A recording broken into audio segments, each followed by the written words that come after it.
Hello, mayambo hanmukta taram lakchari ko. Ngasi video ama pudun lakchari. Video se koi Bitcoin je kamai tawdana koi smartphone je da kamai na Bitcoin je mine tawba yage habasi ki video oidoni ko. Adu aigidi App Store oire. Adu Play Store da sudum phangbani application ko. Asigi Bitcoin mining aje ko. Adu Bitcoin mining na search tawbiro mayam na ko. Aduduga sigi Bitcoin mining cloud mining hai sise download tawsanbiro aduga open tawbiro open taw matamda ai si numit nini khata ngai ko mine tawba adu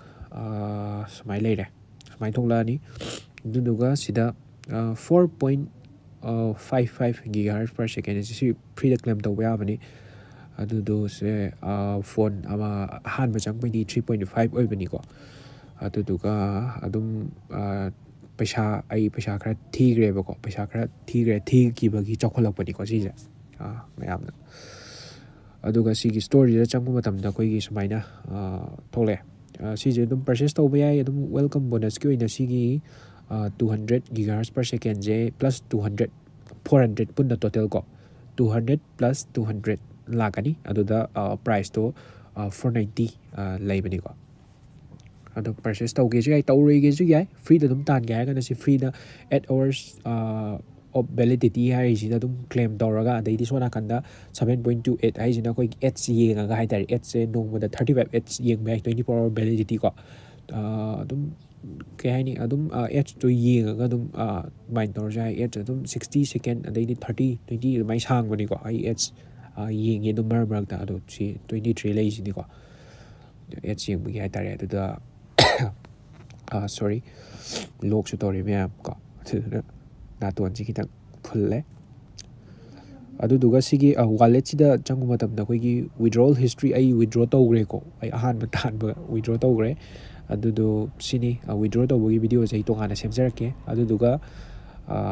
samai leire aduga profile je da samai lei ko profile gi sida bitcoin je ai na migoda referral invitation code tharaga migoda si copy to holaga moida paste to hon bai tare ai si code je id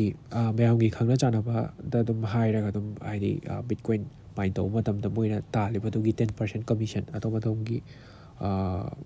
wallet ta phangdoi ni ko tan da adu sumaina lei mayam paisa thi ge su yai thi roi ge su yai tawda bu sumaina free da sumaina tan ba yai adai di withdraw to ba yai ai withdraw tawba gi video ma to hana semjarake adu ni mayam aduduna ai je tha amamuk leiraga video jong thagalake ko mayam haidi tha amajida ai bitcoin je kya tan ba ngamge je mayam sum khangni ngamgane ba ai adu aina sijinnariba miner bot je si leire ai ulake ko 410 gigahertz ke ma 200 ki ani si je ahan ba chang 200 ki je 490 da haidare 490 da ani buy one get one adi price to jam chip point lai gi bane ba ko mayamna adum adaidi sigi miner bot 1.1 terahertz ki jima laibani adudo mayam thama tala kana kyam tan ba ngami chahi ma dan kyam tan ba ngam kada ke ha ba do ai thama tan gi ge aduduga mayam da haijarage ko aduni mayam h yeng gi su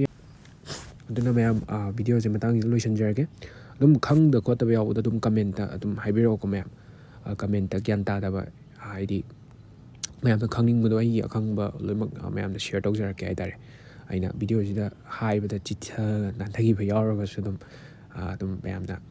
haibiro khang da tanamina se aduga sumaina free da dum bind taw sidi kaisu sumai taw gi video dum semjarake ai tare mathang adum aduni mayam aduduna channel je subscribe to sanbiro mayam video je ngai khalaga di ai sumai hai je koi isada koi kaino phau adu du gi mayam kainera je